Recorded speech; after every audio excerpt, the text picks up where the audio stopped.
시간이 많이 지났습니다만은 우리는 지난번에 강한 자와 더 강한 자라고 하는 설교 제목으로 말씀을 나누고 결론적으로 잠깐 누가복음 11장 20절 28절 말씀 가지고 결론으로 삼았습니다. 그 말씀을 오늘 본 설교 내용으로 해서 말씀을 진행하면서 보지 않고 지나갔다 11장 16절 말씀, 예수님께 하늘로부터 오는 표적을 구한 그 말씀으로 오늘 말씀의 결론을 삼을까 합니다. 지난 시간에 제가 강조했던 말씀이 있었죠. 누가복음 11장 24절에서 26절인데 제가 한번 다시 읽어보겠습니다. 더러운 귀신이 사람에게서 나갔을 때에 물 없는 곳으로 다니며 쉬기를 구하되 얻지 못하고 이에 가로되 내가 나온 내 집으로 돌아가리라 하고 와보니 그 집이 소재되고 수리되었거늘 이에 가서 저보다 더 악한 귀신 7을 데리고 들어가서 거하니 그 사람의 나중 형편이 전보다 더 심하게 되느니라. 제가 말씀드렸듯이 이 말씀은 한국교회에서 이야기하는 것처럼 귀신이 쫓겨가면 귀신 들렸던 사람, 귀신 나간 그 사람 정말 조심해야 된다. 자칫하면 더 많은 귀신을 데리고 들어올 수 있으니까 날마다 기도하고 찬송하고 주기도문 외우고 성령을 모셔야 된다. 이렇게 말하는 것은 말도 안 되는 이야기입니다. 이 말씀은 예수님이 당시에 하나님 나라라고 자부하고 있는 이스라엘의 최악의 영적인 상태를 지금 지적하시고 경고하고 있는 내용이죠. 예수님 당시에 유대 땅은 우상 숭배와 또 산마다 우상 산당들로 질비했던 그런 우상 숭배가 난립했던 구약시대보다 훨씬 영적으로 악한 시대였습니다. 마치 구약시대가 귀신 한 마리가 설쳐됐던 한 집안의 형국이라면 예수님 당시에 이스라엘은 그 귀신 한 마리가 7마리를 더 데리고 와서 막 설쳐되는 그런 상태에 있는 집과 마찬가지로 최악의 상태라고 하는 것이 바로 예수님의 말씀입니다. 그도 그럴 것이 하나님인 예수님이 그 땅에 오셔서 벙어리 귀신 들린 자를 치료하시는 벙어리 귀신을 쫓아내심으로 예수님이 하나님 되심의 표적을 분명히 드러내셨는데 그들은 예수님을 귀신의 왕 바알세불을 힘입어 귀신을 쫓아낸다고 하면서 예수님을 사탄의 졸개 정도로 취급했습니다. 이게 최악의 영적 상태, 귀신 7마리가 설쳐되는 그런 형국과 무엇이 다르겠습니까? 구약시대에는 귀신, 우상을 그렇게 숭배하고 설쳤어도 선지자가 하나님의 말씀을 전할 적에 그것을 듣지 않기는 했습니다만 그것이 무슨 귀신이 집혀서 그런 말을 한다 이따위 소리는 안 했습니다. 그런데 지금 예수님 당시에는 이러고들 있죠. 정말 최악의 상태입니다. 예수께서 그리고 난 뒤에 무리들에게 바알세불을 짚었다라고 하는 말을 하고 난 뒤에 무리들에게 24절부터 25절 26절을 바로 하신 것은 바로 그렇게 말하는 하나님이신 예수님이 귀신을 쫓아낸 그것을 가지고 귀신의 왕이 그 짓을 했다. 왕의 졸개가 그 짓을 했다라고 하는 것이 바로 이런 형국이다. 이스라엘이 바로 이렇다라고 경고를 하셨습니다. 자, 그런데 그 말씀이 맞춰지기가 무섭게 한 여인이 오늘 27절에 보시면 이 말씀을 하실 때에 무리 중에 한 여자가 음성을 높여 가로되 당신을 뵌태와 당신을 먹인 자지 복이 있도소이다. 한 여자가 무리 중에서 갑자기 막 큰 소리를 지르면서 예수님을 찬양하는 일이 벌어졌습니다. 자, 그런데 이 상황은 당시의 유대적인 전통을 염두에 둔다면 절대로 일어날 수 없는 상황, 불가능한 상황입니다. 왜냐하면 당시의 관습으로는 여자가 집안에서는 몰라도 공개된 장소에서는 큰 소리로 고사하고 소곤소곤 옆 사람하고 이야기하는 것도 금지사항입니다. 더구나 예수님이 지금 이스라엘을 욕하고 있죠.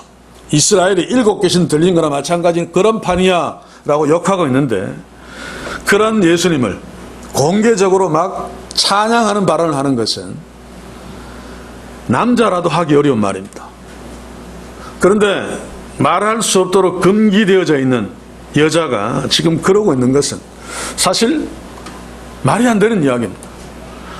자, 우리가 이미 보았던 누가복음 7장 36절에서 50절 어떤 여인이 잔치집에서 예수님의 발 앞에 와서 눈물로 그 발을 씻고 머리카락으로 닦고 향유를 붓는 그 사건, 많은 사람들이 막 비난하죠. 예수님은 변호를 해줍니다만. 그런데 그 긴 기록 중에 이 향유를 부은 여인이 말 한마디 했다는 얘기가 없습니다. 그런 상황에서 예수님께 뭐 고맙다든지 나는 결코 나쁜 여자가 아니라든지 말 한마디 할 법도 한데 전혀 그런 기록이 없습니다. 성경 다른 데서도 공개적인 장소에서 여자가 말하는 것은 아예 없습니다. 그게 바로 이런 관습 때문에 그렇습니다. 그런데도 지금 여인은 유대인의 전통적인 관습을 깡그리 무시해버리고 많은 사람들 앞에서 큰 소리로 예수님의 말씀에 동의한다는 표시를 하면서 예수님을 찬양하고 있다, 그 말입니다. 이게 어째서 가능할까? 이 여자가 남자를 무시하는 여장부에서 그럴까? 아니면 간이 배 밖에 나와서 그럴까? 아니면 유대인의 관습을 무시할 만큼 형편없는 막대문 여자이기 때문에 그럴까? 여러 가지 질문들이 가능한데, 그러나 이 모든 것들이 사실을 할지라도 또 이 여자가 이스라엘에 대해서 막 불만을 너무 많이 갖고 있어서 예수님이 이스라엘 욕하니까 너무 좋아서 막 찬성했다, 그럴 수도 있는데, 그러나 유대인들의 그 아주 강한 관습을 깨뜨릴 만한 그런 일들은 전혀 되지 못합니다. 이것이 가능하려면 유대인의 고질적인 관습을 깨뜨려도 괜찮을 만큼 더 큰 일이 있어야 됩니다.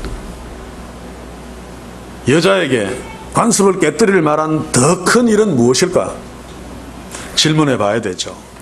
자, 그런데 이 질문에 답하기 전에 이 여인이 하나님을 높이는, 예수님을 높이는 그 높이는 내용도 유대인의 관습에서 비롯된 것입니다. 27절 다시 한번 봅시다. 이 여인이 뭐라고 합니까? 당신을 뵌 태와 당신을 먹인 젖이 복이 있도소이다. 누구죠? 마리아입니다. 그렇죠? 자, 그런데 이 여인은 지금 예수님 앞에서 마리아가 복이 있다고 막 마리아를 칭송하는 것이 아닙니다.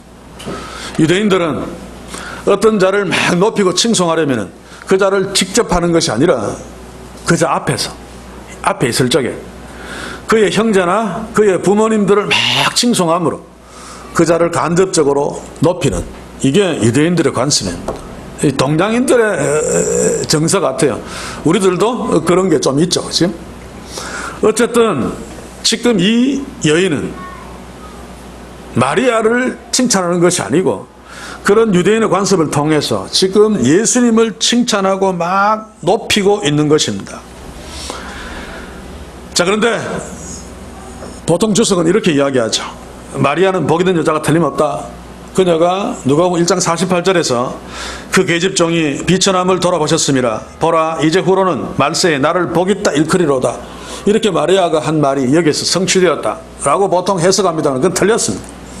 마리아가 복 없는 여자라는 얘기가 아니고, 적어도 여기서 이 여인이 뵌 태가 복이 있다라고 하는 것은 마리아를 축복하는 것이 아닙니다.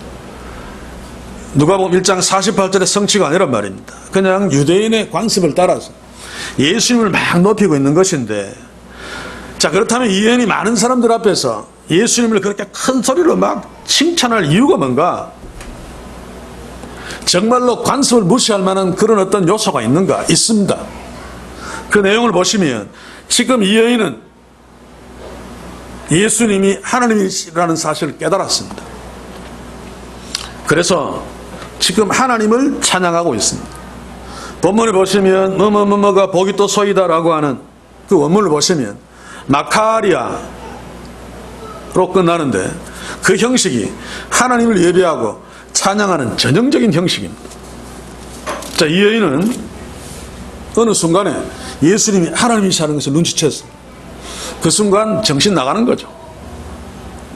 그토록 오매 보면 꿈에도 기다렸던 메시아가 자기 눈앞에 있음을 깨닫습니다. 그것도 신적인 권위가 있다는 사실을 깨닫습니다. 제정신이 아닐 수밖에 없습니다. 흥분할 수밖에 없습니다. 유대인의 관습, 인간의 그 어떤 형식들은 그대로 무시할 수 있습니다. 신경 쓰지 않을 수 있습니다. 그냥 예수님을 높이고 예배하고 있는 거죠. 자, 이렇게 하나님을 만나면 누구든지 하나님을 찬양하지 않을 수 없습니다. 자기의 현재 상황이 어떻든지, 인간의 관습이 얼마나 지독하든지 말았든지 간에 그거 다 뒤로 하고 앞에 나타난, 앞에 계신 하나님을 찬송하게 되죠. 간단한 예를 한번 들어봅시다. 아이들이 둘이서 어떤 약속을 합니다. 우리가 지금부터 말하면 개새끼야, 말하면 딱지 주기로 그렇게 약속을 했는데 그 옆에 대통령이 왔습니다. 하나이가 이 사람이 대통령인지 알아보았습니다. 그러면 이 약속이 이건 아무것도 아니죠. 대통령 오셨습니까? 대통령님, 대통령 아빠, 할아버지 그러면서 막 좋아하겠죠. 그것과 똑같습니다. 이 여인은 하나님을 만났기 때문에 너무 기쁜 나머지 비록 유대인의 간섭에 따랐습니다만 예수님을 찬송하고 있습니다. 물론 성령 하나님이 도와주셨다는 것이 전제되어져야 됩니다만 어쨌든 이 여인은 다른 사람들과는 다르게 예수님이 하나님이신 것을 알았습니다. 그러면 이 여자가 어떻게 알았을까? 신기가 있는 여자일까? 뭔가 특별한 어떤 감각이 있는 것인가? 다른 사람들은 다 모르고 있는데 이 여인은 어떻게 예수님이 하나님이신 줄 알았을까? 그것도 답은 한 가지밖에 없습니다. 예수님의 말씀을 귀담아 들었기 때문입니다. 물론 성령이 도와주셨겠죠. 주의 말씀을 듣는 중에 그 말씀에서 예수님의 하나님 되신 신적인 권위를 이 여인이 보았기 때문에 이 여인은 예수님의 모친을 막 칭찬하고 축복하면서 하나님이신 예수님을 높이고 예배하고 있습니다. 다시 말합니다마는 아무리 연약하고 어리석은 인간이라 할지라도 하나님의 은혜로 하나님을 만나면 어떤 상황에서든지 간에 하나님을 높일 수밖에 없습니다. 우리가 바로 그런 자들이죠. 육신의 눈은 아닙니다만 말씀을 통해서 하나님을 본 자들이죠. 그래서 오늘도 하나님을 예배하러 이 자리에 나와서 하나님 앞에 섰습니다. 그러나 하나님을 보지 못한 자들은 거기에 군중들처럼, 대부분의 군중들이 그랬죠. 멍청하게 그냥 하나님 앞에 서 있습니다. 아니면 예수님을 바알세불 힘에 입었다고 말했던 그런 유대 당국자들처럼 하나님을 저주하는 자리에 설 수밖에 없습니다. 하나님을 만나지 못한 자들의 현실이죠. 사랑하는 성도 여러분, 진짜 하나님의 복을 받기를 원합니까? 그러면 하나님을 봐야 됩니다. 정말로 하나님을 보기를 원한다면 살아계신 하나님의 말씀에 귀 기울여야 됩니다. 이 여인처럼. 그러면 반드시 하나님을 만날 수 있습니다. 육신의 눈이 아니라 더 분명하게 하나님을 볼 수 있습니다. 그리고 그 하나님을 예배하며 찬양하며 높이는 축복의 자리에, 기쁨의 자리에 설 수 있습니다. 반대로 하나님의 말씀에 무관심하면, 그냥 교회만 왔다 갔다 하면 그냥 교회만 왔다 갔다 할 수밖에 없습니다. 그리고 경우에 따라서 자기가 원하지 않는다 할지라도 유대 당국자들처럼 하나님을 저주하는 자리에 설 수밖에 없습니다. 어쩔 수 없습니다. 왜냐하면 하나님을 만나지 못했기 때문에, 하나님이 누군지 알지 못하기 때문에. 예수님 보고 바알세불 집혔다고 한 자들, 그들이 누굽니까? 이스라엘 땅에서 하나님을 가장 잘 믿는다고 하는 자들입니다. 자기도 스스로 하나님을 잘 믿는다고 생각했을 것입니다. 하나님을 모독한다고는 꿈에도 생각하지 않았을 것입니다. 그러나 그럼에도 불구하고 그들은 지금 하나님이신 예수님을 모독하고 있죠. 성령을 모독하고 있습니다. 마찬가지로 오늘 이 시대 한국교회, 하나님을 위한다고 하면서 말씀 위에 제대로 서지 않고, 그래서 막 무당짓하고 인본적인 축복에 빠져있는 이들에게 물어보십시오. 누구보다도 하나님께 열심이라고 이야기합니다. 그런데 아니라고 예수님은 말씀하고 있습니다. 그러나 그런 줄도 모르고 자기는 잘 믿다고 하면서도 하나님을 모독하는 교회, 목사, 신자들이 오늘 이 땅에 얼마나 많습니까? 정말로 슬프고 정말로 두려운 일이 아닐 수 없습니다.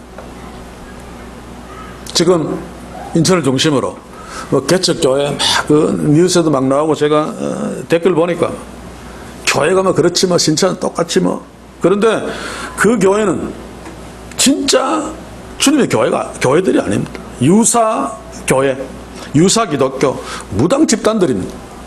무슨 부흥사 협회 회원들의 모임인데 교회마다 보면 교회가 크고 작고를 떠나서 능력, 추유, 불, 성령, 간판에 성령의 불 이런 거 내세우는 동네는 보나마나 뻔합니다.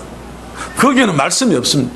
말씀 나부리기 몇 개 갖다 대지만은 전신만신 기적 무슨 치유 그게 아니면 기성교회에서는 무조건 축복, 돈, 부요, 건강.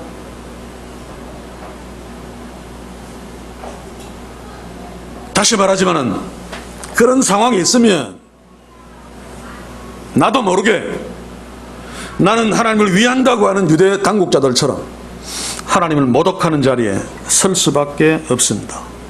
사랑하는 성도 여러분, 우리는 당시의 그 여인처럼 비록 인권도 없고 공개적인 자리에서는 떠들어서 안 되는 그런 하찮은 존재이라 할지라도 하나님의 말씀에 귀 기울여보러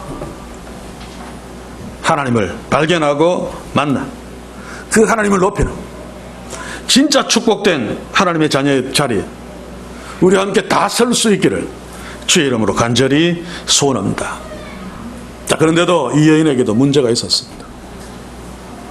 하나님을 발견하고 예수님의 말씀을 귀담아 들으므로 저분이 하나님이시구나 깨닫고 못 견뎌서 너무 기뻐서 하나님을 막 높이는데 그 하나님을 높이는 그 내용이 유대인들의 고질적인 전통에서 벗어나지 못했단 말입니다. 그래서 예수님이 28절에서 오히려라고 하는 말씀으로 그 여인의 잘못된 것을 교정해 주고 있습니다. 무슨 말인가 하면 27절을 다시 보시면 여자가 예수님을 높이는 방법이 뭡니까? 당신의 벤태와 당신을 먹인 젖이 복이 있도소이다. 이거 뭔가 하면 혈통을 바탕으로 지금 예수님을 높이고 있는 것입니다. 이 혈통을 바탕으로 하나님을 이해하는 것이 유대인들의 가장 고질적인 병입니다. 그런데 이 여인도 다르지 않게 연약하게 그 고질적인 전통 위에서 지금 하나님을 찬양하고 있습니다.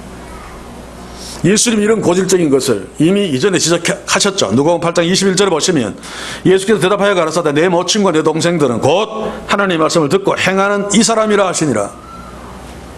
아마 예수님을 존경했던 자들이 예수님의 모친과 예수님의 형제가 밖에 오니까 그 사람도 존경했을 것 같습니다. 물론 존경하는 것은 괜찮습니다만 예수님이 보시기에는 필연적으로 예수님의 가족이니까 저 사람이 메시아니까 저 사람이 이 사람도 대단할 거야. 아마 그렇게 생각했을 것이기 때문에 아니다라고 이야기하는 거죠. 진짜 내 가족은 혈통으로 되는 것이 아니라 하나님의 말씀에 순종하는 자다. 그게 진짜 내 가족이다. 내가 하나님의 아들이고 하나님이니까. 그런데 유대인들은 그렇지 않았습니다. 자기가 아브라함의 후손인 것을 자랑하고 그런 혈통을 근거로 내가 하나님의 자녀라고 생각했습니다. 그래서 마리아가 복 없다는 뜻은 아닙니다만 그녀가 복이 있다면 예수님의 육신적인 어머니이기 때문에 복이 있는 것이 아니라 그녀가 정말로 하나님을 신뢰하고 주의 말씀에 순종하는 그런 믿음으로 복이 있는 여인이 될 수 있습니다. 하나님의 자녀니까 당연히 복이 있는 자죠. 그러나 하나님의 자녀가 아니라면 주의 말씀을 듣지도 않고 순종도 안 했다면 아무리 육신적으로 예수님의 어머니가 아니라 증조 할머니라도 아무 소용없습니다. 그러나 유대인들은 우리도 비슷합니다만 그렇게 생각하지 않았습니다. 아브라함의 혈통이라고 하는 고질적인 전통에서 우리는 하나님의 자녀가 틀림없어 라고 생각하면서 주의 말씀은 관심도 기울이지 않았습니다. 그래도 끄떡없었습니다. 바로 이것이 우리 연약한 인간들이 뛰어넘기 가장 어려운 것이라고 생각되어집니다. 조상 대대로 내려온 전통, 그것도 모든 사람들이 좋은 것이라고 여기는, 나도 좋은 것이라고 지켜왔던 하나님이 아니라고 이야기해도 그것을 무시하는 것은 그렇게 쉽지 않습니다. 우리 대한민국에서는 제사가 그 한 예일 것입니다. 뭐 책을 읽어보니까 그 유교의 본토인 중국에서도 우리나라처럼 그렇게 제사를 지내지 않는다고 하는데, 그러나 조상에 감사하는 마음을 갖고 후손들이 그 제사하는 게 그게 무슨 나쁜 일인가? 특별히 나를 낳아주시고 길러주신 부모님의 그 기일에 작은 상 하나 차려놓고 부모님 감사합니다라고 절하면서 와서 이거 먹고 가십시오 라고 하는 거, 그거 뭐 좋은 일이 아닌가? 충분하게 그렇게 생각할 수 있습니다. 그러나 정말로 아버지 기시로 와서 먹고 간다면 또 다르게 설명해야 되겠지만, 그러나 이것이 전부 헛것입니다. 헛것. 정말 아버지가 그것을 본다면 애 하지 마라 라고 아마 했을 것입니다. 자기 자녀가 하나님을 대적하는 짓을 하고 있으니. 자, 그런데 바로 이런 것들은 잘못된 귀신관에 연유된 거죠. 사람이 죽으면 뭐 구천을 떠돈다, 또 어디 갔다가 이렇게 막 부르면 온다. 그래서 무당들 보면 막 대나무 막 높게 해놨죠. 그걸 표시해서 귀신이 오도록 하는 것이랍니다.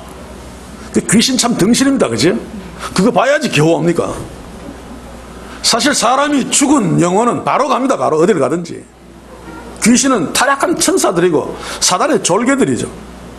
그런데도 음식을 차려놓고 아버지 귀신 와서 먹으십시오 라고 한다고 해서 아버지가 와서 먹는 게 아니란 말입니다. 전부 지금 엉터리 짓을 하고, 그런 짓들이 돌아가신 아버지께 아무런 유익도 되지 않고 돌아가신 아버지와 아무 상관도 없습니다. 그런데도 그렇게 하는 것은 정말 버리기 힘든 인간의 전통 때문이죠. 김기동도 이런 전통적인 귀신관을 이용해서 사람들을 미혹해서 히트를 치고 있습니다. 지금도 히트 치는지는 모르겠습니다만. 그래서 교회마저도 이런 전통들을 뛰어넘기 어려우니까 캐톨릭에서는 뭐 제사를 그냥 인정해버립니다. 그냥 둡니다. 옛날에 조용기도 제사는 우상 숭배가 아니다, 십계명을 어기는 것이 아니다, 괜찮다라고 했다가 호되게 깨졌죠. 나중에 막 사과문 내서 내가 신학적으로 짧아서, 지금도 여전히 짧습니다만, 기독교에서는 뭐로 바꿨습니까? 추도식, 추도예배, 이거 다 타협하는 것입니다.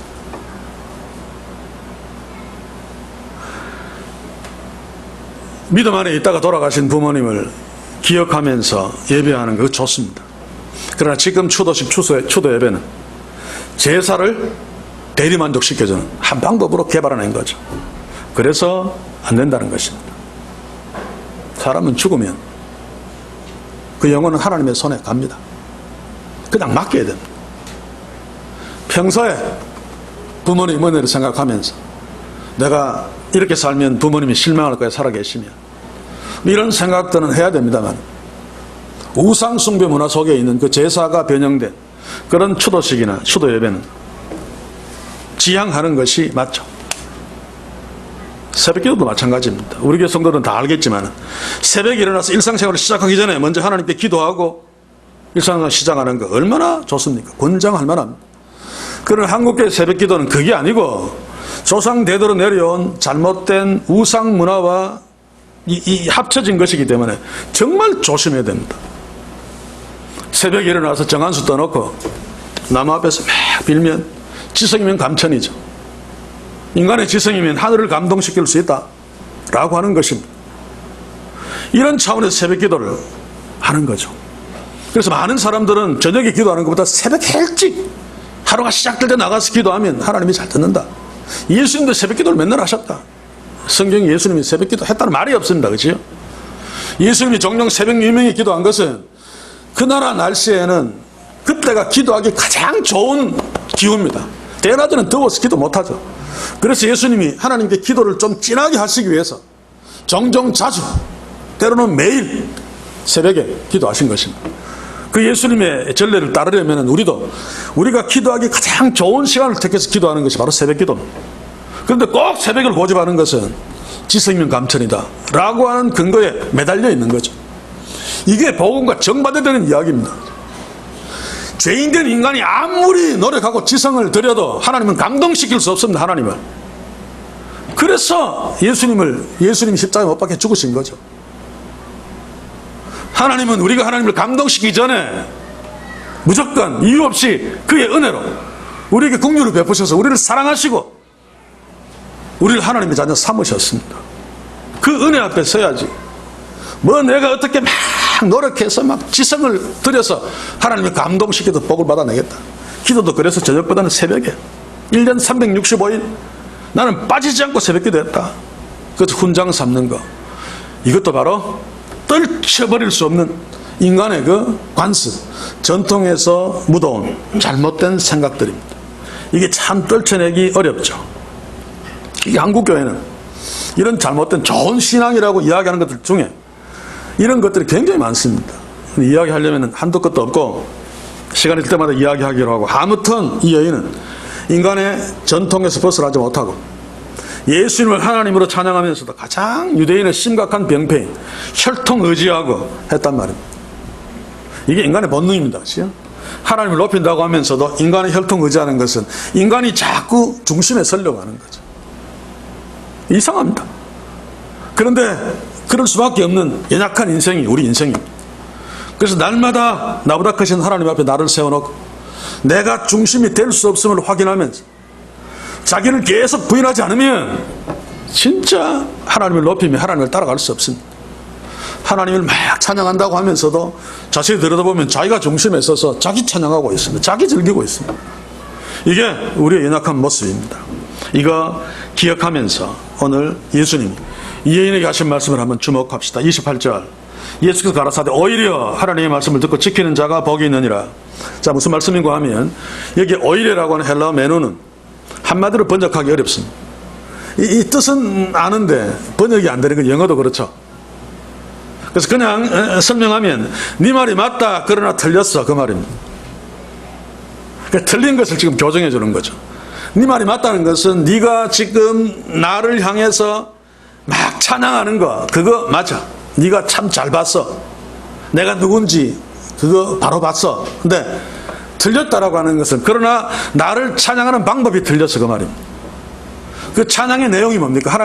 예수님을 찬양하는 그 방법이 뭔가 하면 유대인들의 그 혈통을 중요시 여기는 그 방법으로 지금 예수님을 높이고 있죠.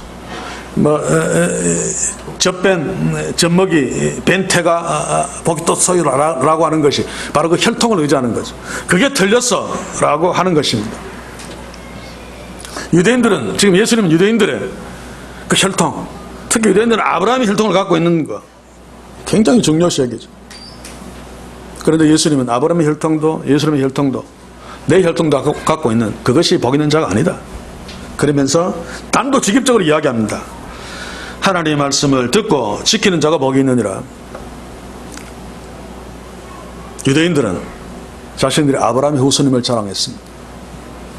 우리가 모태 신앙, 또 어떤 큰 교회 장로, 또 내가 누구한테 세례받았다 이런 것을 자랑하듯이, 그래서 아브라함의 혈통을 갖고 있는 자기들만이 하나님의 백성이라고 생각했습니다. 우리는 선민이다. 그리고 우리가 선민이기 때문에 하나님께서 우리에게 율법을 주셨다. 봐라, 우리는 율법 갖고 있다. 너희들은 개야 라고 했습니다. 자, 근데 하나님이 그들을 먼저 선택한 것은 예뻐서 잘나서가 아니라 인류를 구원하는 한 방편이었죠. 또 하나님이 그들에게 율법을 주신 것은 너희들이 하나님의 자녀로 율법을 지키라고 준 건데 그들은 율법을 지킬 생각을 하지 않고 그거 자랑만 했습니다. 율법에 본질적으로 진실로 관심도 없었습니다. 듣는 것조차 들으려고 하지 않았습니다. 그래서 구약의 이스라엘이 망한 것 아닙니까? 선지자의 말을 들으려고 하지 않았습니다. 그냥 자랑만 했습니다. 이들의 자랑은 아브라함의 혈통, 또 율법을 받았다는 거, 이 껍데기죠. 그러나 이들은 이것이 하나님의 자녀라는 복된 증거라고 생각하고 자랑했습니다. 그러면서 정작 하나님의 자녀라고 하면서 그 아버지 되는 하나님의 말씀을 들으려고 하지 않고 순종하려고 하지 않았습니다. 소위 말해서 꼴리는 대로 놀았죠. 이것이 좋다 싶으면 우상숭배도 하면서, 그러나 자신은 아브라함 혈통이니까 율법이 우리에게 있으니까 우리는 하나님의 자녀야, 복받은 자야 라고 했단 말입니다. 예수님은 그런 자들에게 하나님의 말씀을 듣고 지키는 것이 진짜 복된 자야 라고 말하고 있습니다. 이것은 하나님의 말씀을 듣고 지키는 것이 복을 받는데 조건이라고 말하는 것이 아닙니다.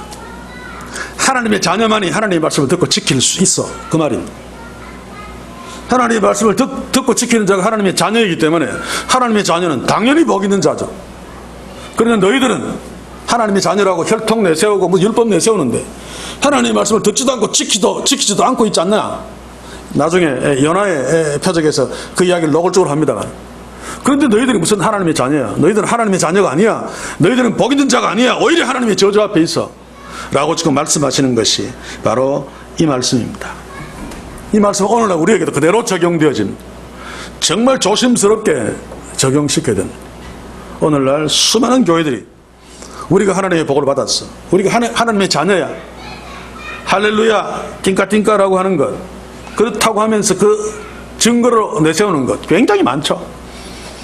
자, 그런데 대부분 무엇입니까?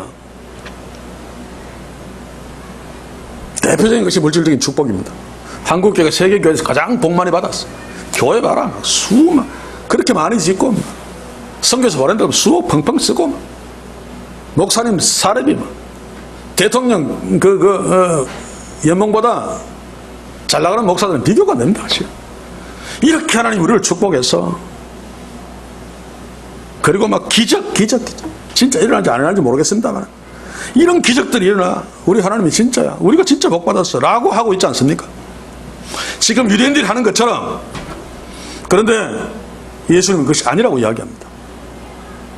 한국교회가 정말로 주의 말씀에 순수하게 관심을 가지고 그 말씀을 순종하는 데 있어서 내가 복받기 위해서가 아니라 하나님을 정말 기쁘시게 순종한다면 문제가 달라지는데 그렇지 않잖아요. 그러므로 이 모든 것들은 지독한 착각입니다. 예수님 보신다면 너희들은 하나님의 자녀가 아니야, 복 있는 자가 아니야, 주의 말씀을 듣지도 않고 순종도 하지 않고 있지 않니? 유대인들도 사실 똑같은 착각을 했습니다.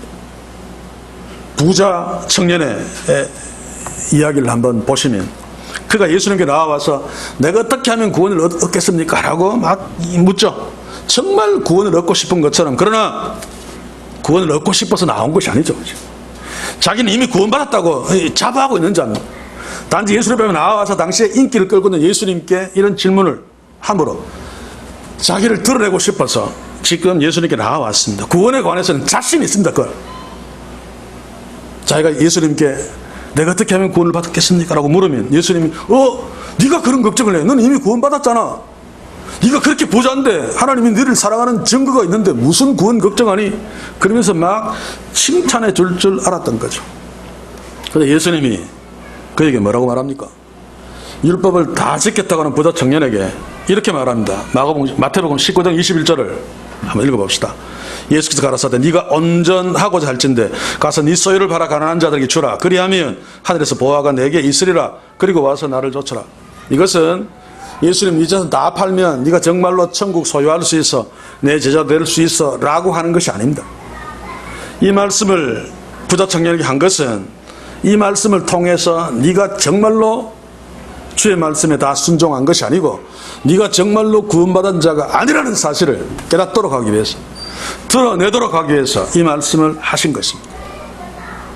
정말 청년은 19장 22절에 보시면 청년이 재물이 많음으로 이 말씀을 듣고 근심하여 가니라 그냥 돌아갔죠. 무슨 말입니까? 그 청년은 자신과 재물을 사랑했지만 하나님을 사랑한 적이 없습니다. 율법도 지키는 척만 했습니다. 자기를 위해서. 율법의 본질이 뭡니까? 내 이웃을 내 몸같이 사랑하라. 그러면 재산 나눠주라면 나눠줘야 되죠. 그거 안 하고 돌아갔습니다. 이웃보다 재물을 더 사랑하는 것이 드러났죠. 이 부자 청년은 하나님의 자녀가 아닙니다.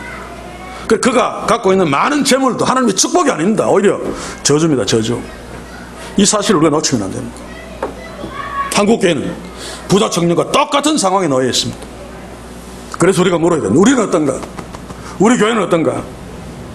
나도 혹시 내가 기도하니까 막 응답 막 되고 내 사업도 잘 되고 내 자녀도 잘 되고 막 잘 된다. 그러니 하나님이 나를 사랑하시는 거다. 그래서 하나님이 나를 축복하시는 거다. 내가 하나님의 자녀니까 내가 이렇게 복받는 거다 라고 하는 데서 그냥 끝나버리지 않습니까?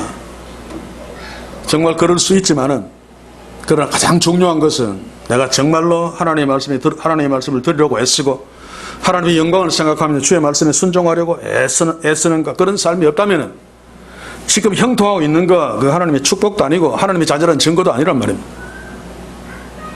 그런 증거는 이재명이가 더 많이 갖고 있죠. 세상에 하나님 욕하는 자들이 훨씬 더 많이 갖고 있습니다. 그런 증거는. 진짜 하나님의 자녀에 복받은 증거는 하나님의 자녀이기 때문에 아버지신 하나님의 말씀에 귀 기울이고 잘 안 돼도 그 말씀에 잘 안 돼도 순종하려고 애쓰면서 하나님의 영광을 염두에 두는 그 자가 진짜 하나님의 자녀고 그 자가 진짜 복 있는 자입니다. 사랑하는 성도 여러분, 나 자신을 한번 돌아봅시다. 내가 정말로 하나님의 자녀입니까? 그러면 주의 말씀을 들으려고 애를 쓸 것입니다. 잘 안 돼도 또 실패하고 또 실패해도 하나님의 말씀에 순종하려고 애쓸 것입니다. 하나님 기뻐 안 하고. 이런 자들이 진짜 하나님의 복된 자녀는 우리 모두가 예수님이 말씀하신 하나님의 말씀을 듣고 지키는 자가 복이 있느니라. 이 복 있는 자이기를 주의 이름으로 간절히 소원합니다. 자, 이제 예수님께서 여인에게 오히려 하나님의 말씀을 듣고 지키는 자가 복이 있느니라 라고 말씀하고 난 뒤에 그 뒤에 이제 보완 설명을 하고 있죠. 29절부터 32절까지인데 악한 세대에게 표적을 구하되 요나의 표적밖에 보일 표적이 없다라고 하는 이 내용, 이 다음 시간에 하겠습니다만, 이 요나의 표적으로 제목 붙일 수 있는 이 말씀의 요지는 똑같습니다. 하나님의 말씀을 듣는 자, 듣고 지키는 자가 복이 있다. 28절에서 말씀하셨죠. 그 반대는 아무리 하나님의 백성들처럼 보여도 하나님의 말씀에 관심이 없고 듣지 않는 자들은 하나님의 심판의 저주밖에 없다라고 경고하는 것이 다음 시간에 볼 요나의 표적의 내용입니다. 그리고 이 요나의 표적의 내용은 앞에서 7 귀신 이야기를 한 그 이스라엘의 상태를 다시 설명하는 것입니다. 7 귀신 들린 상태가 뭐냐 하면, 요나 시대에도 요나가 말씀 전하니까 이방인들도 막 듣고 회개했는데 이 이스라엘 백성들은 하나님의 백성이라고 하면서 주의 말씀 듣지 않고 예수님의 말씀 지금 듣지 않고 있잖아. 솔로몬의 그 말 한마디 들으려고 저 아프리카에서 수많은 도들 배 타고 온 여인도 있는데 지금 하나님이 지금 그보다 훨씬 더 큰 자가 말씀하고 있는데, 야, 그 사단 졸개야 라고 이러고 있는 이 인간들 저주보다 마땅하죠. 그 이야기를 하고 있는 것입니다. 하나님의 말씀을 듣는 자가 복이 있는데 지키는 자가, 그 반대가 이런데 이런 자들 바로 이스라엘이고 이런 자들 7 귀신 들린 그런 형편없는 것이야 라고 설명하는 거죠. 우리가 이러지 않기를 소원합니다만은, 자, 그리고 이 요나의 표적의 이야기는 직접적으로는 16절에서 표적을 보여달라고 하는 그것에 대한 대답입니다. 그렇죠? 자, 16절 한번 읽어보겠습니다. 또 들으는 예수를 시험하여 하늘로서 오는 표적을 구하니. 자, 표적으로 번역된 헬라 세메이오는 기적 중에서도 어떤 것에 대한 결정적인 증거가 되는 기적을 말합니다. 예수님이 하나님이신 기적, 표시가 되는 기적, 뭐 이런 거. 예를 들면 14절에서 예수님이 버거리 귀신을 쫓아냈죠. 이것은 예수님이 메시아라고 하는 결정적인 증거가 되는 표적입니다. 그래서 유대 당국자들이 당황해서 아니야, 그거는 메시아의 표적이 증거가 되는 표적이 아니고 바알세불 집에서 귀신을 쫓아내는 귀신의 사단의 졸개라는 표적이야 라고 헛소리를 했습니다만, 이때 그 옆에 있던 다른 사람들이 마치 예수님을 편드는 척하면서 그 벙어리 귀신 쫓아내는 거 그거 아무나 하는 건데, 귀신의 사탄의 졸개도 하는 건데 그것 말고 당신이 진짜 하나님의 아들이고 하나님이 보내신 메시아라면 진짜 하나님이 보내신 메시아임을 증거할 수 있는 그 화끈한 표적을 좀 보여봐라. 그것이 하늘로부터 오는 표적이라는 말이에요. 예를 들면 별이 막 떨어지는, 그러면 사람들이 안 믿겠느냐. 자, 그런데 오늘 성경에 보시면 그런 표적을 구한 자들이 예수를 시험하여 구했다라고 이야기합니다. 이게 시험하다는 것은 악한 자리에 빠뜨리려고 하는 악의적인 시험이다. 하나님의 시험이 아니고. 무슨 말인가 하면, 설령 예수님이 그들에게 하늘로부터 오는 표적을 보여주었다 할지라도 그들은 절대로 예수 믿지 않습니다. 믿으려고 표적을 구하는 것이 아니기 때문에. 하늘로부터 하늘에서 별이 떨어지는 표적을 구했다면 또 다른 핑계를 댔을 것입니다. 바알세불 논쟁처럼 저 별이 힘이 없어 저절로 떨어진 거야. 다른 표적 한번 대봐. 그랬겠죠. 그래서 예수님은 그런 악한 세대가 요구하는 그런 표적은 보여주지 않겠다고 말씀하신 것이 보여주어봤자 소용이 없으니까 그렇게 하신 것입니다. 이들이 예수께 표적을 구한 진짜 이유가 뭡니까? 예수님이 하늘로부터 오는 표적을 보여달라 그러는데 아이고 막 놀래가지고 막 당황해서 막 아무것도 못하고 쩔쩔 맬 것을 기대했죠. 그러면 하나님의 아들도 메시아도 아닌 것이 드러나기 때문에. 아무튼 구약시대부터 예수님 당시까지 유대인들은 하나님의 말씀을 읽고 하나님의 말씀을 듣고 그것이 하나님의 말씀이기 때문에 하나님이 말씀하셨기 때문에 믿는다 이게 아니고 그것이 정말 하나님의 말씀이면 하나님의 말씀인 증거를 대라, 표적을 대라, 표적이 있으면 믿겠다 이런 투였습니다. 부자와 나사렛도 마찬가지죠. 지옥간 부자 보십시오.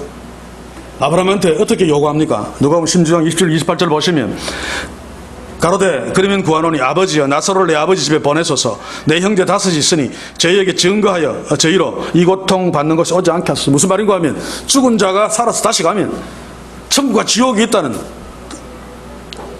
틀림없는 표적이 되죠. 그렇게 해서라도 우리 가족들은 지옥 오지 않게 해주십시오 라고 말하는데 아브라함은 궁극적으로 뭐라고 이야기합니까? 누가복음 16장 31절 가로되 모세와 선지자들에게 듣지 아니하면 비록 죽은 자 가운데서 살아나는 자가 있을지라도 권함을 받지 아니하리라. 무슨 말인가 하면 하나님의 말씀을 듣지 않고 순종하지 않는 자는 아무리 화끈한 표적, 화끈한 기적을 아무리 보여주어도 절대로 하나님 믿지 않는다 그 말입니다.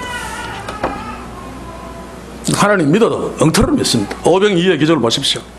예수님이 그 거지를 행하신 것은 예수님이 생명의 땡신 하나님을 보여주는 그런 표적인데 이들은 그 표적을 보고 예수님을 어떻게 믿으려고 했습니까? 요한복음 6장 14절 15절을 보시면 그 사람들이 예수의 행하신 이 표적을 보고 말하되 이는 참으로 세상에 오실 그 선지자라 하더라. 그러므로 예수께서 저에게 와서 억지로 잡아 임금 삼으려는 줄 아시고 다시 혼자 산으로 떠나가시니라. 그들은 예수님을 그 표적을 보고 떡의 임금 삼으려고 했으면 자기들이 배부르려고 엉터리로 믿고 있는 거죠. 표적을 보고 믿기는 믿어도 엉터리로 믿습니다. 그래서 하나님의 말씀을 듣지 않으면 아무리 화끈한 기적이 일어나도 그 기적은 메시지가 없습니다. 그래서 하나님을 저주하든지 아니면 엉터리로 하나님을 믿든지 둘 중에 하나입니다. 한국교회에서도 예수님 벌써 산으로 도망갔습니다. 하도 표적을 구하니까 하도 떡의 임금 삼으려고 하니까 당시 이스라엘은 지금의 한국교회나 어떻게 보면 표적을 구하는 자들이 굉장히 믿음이 좋아 보입니다. 한국교회 보십시오. 기적, 죽는 자가 살아난다. 그거 내가 믿는다. 그리고 기적을 행하고 기적을 바라고 그 기적이 있기를 막 기도하면 얼마나 믿음이 있어 보입니까? 그거 아니야 하는 사람이 정말 믿음 없어 보이죠. 자, 그러나 예수님의 말씀은 이런 자들이 진짜 믿음 있는 자가 아니고 이런 자들이 진짜 하나님의 자녀가 아니라고 하고 있습니다. 하나님의 진짜 자녀는 이익과 상관없이 하나님의 말씀에 귀 기울이고 그 말씀에 순종하려고 애쓰는 자, 이 자가 하나님의 자녀고 진짜 복 있는 자다. 사랑하는 성도 여러분, 이제 진짜 우리에게 물어야 됩니다. 16절에서 떠들어는 예수를 시험하여 하늘로부터 오는 표적을 구하니 이런 자가 혹시 나는 아닌가 한번 돌아보면서 예수님이 말씀하신 대로 하나님의 말씀을 듣고 지키는 자가 복이 있도다 라고 하는 이 자가 되기를 주의 이름으로 소원합니다. 쉽죠? 진지하게 주의 말씀을 펼치고 하나님을 만나려고 하면 됩니다. 이것 안 하니까 문제죠. 물론 믿음이 연약한 자들 기도원처럼 하나님께 표적을 구할 수 있습니다. 그리고 하나님은 믿음을 좋게 하기 위해서 표적을 주의 자녀들에게 주시기도 합니다. 기도는 하나님 믿었죠. 그러나 하나님의 말씀이 너무 황당해서 표적을 주시면 내가 하겠습니다. 하나님의 말씀을 믿고 싶어서 표적을 구했습니다. 하나님은 양털 표적을 주셔서 기도원을 하여금 하나님의 말씀을 믿게 하고 300명으로 아말렉과 미디안 그 몇 띠보다 많은 대적과 싸우게 해서 이기도록 하셨죠. 그러나 이것은 믿음의 정답은 아닙니다. 기도원이 정말로 정답의 믿음에 서 있으면 하나님이 말씀하신 것을 그대로 듣고 하나님이 말씀하셨으니까 아멘하고 믿고 전쟁에 나가야 됩니다. 표적을 주시옵소서라고 하는 것 아무리 믿고 싶어 했다 할지라도 그것은 믿음의 정답이 아니라는 사실을 우리가 기억해야 됩니다. 사랑하는 성도 여러분, 이 시대는 특히 구약시대가 아니라 십자가의 능력이 이미 선 성령이 교회 안에 와 계시는 그런 시대입니다. 더더욱 그렇습니다. 예수님 때보다 더 표적을 구한 자는 더 악한 자들입니다. 더 믿음이 없는 자들입니다. 그래서 지금 한국교회도 예수님 당시에 7 귀신들이 설치되는 그런 이스라엘 형국과 전혀 다르지 않다는 것입니다. 교회가 표적, 기적, 부자, 커짐 이런 것들 내세워서 하나님 우리를 사랑하신다, 하나님이 한국교회를 축복했다라고 쉼없이 말하고 있잖아. 이것이 증거입니다. 증거.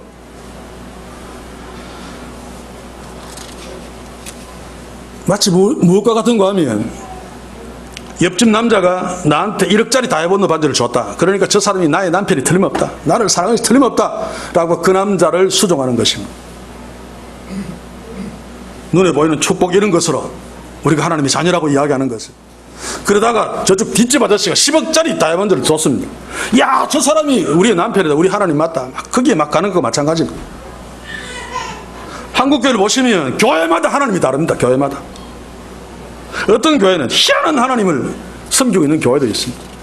어떤 교회는 하나님이 그 교회 목사이기도 합니다. 이런 일이 왜 벌어집니까? 하나님의 말씀에 귀 기울이지 않았기 때문에 벌어지는 것입니다.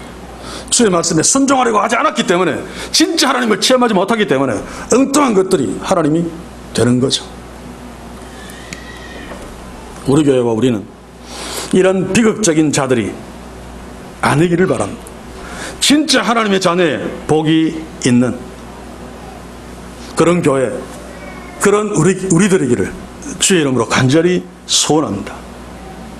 그렇다면 우리가 하나님의 자녀이므로 하나님이 무슨 말씀하시든지 화끈한 증거, 기적, 표적 구하는 것이 아니라 내 눈에 아무 증거 아니 보여도 나의 아버지 되신 하나님이 말씀하셨으므로 그대로 믿고 순종함으로 나는 하나님을 기쁘시게 하기를 원한다 라고 하는 것이 진짜 하나님의 자녀의 모습이죠. 우리가 다 그런 하나님의 자녀인 것을 믿습니다.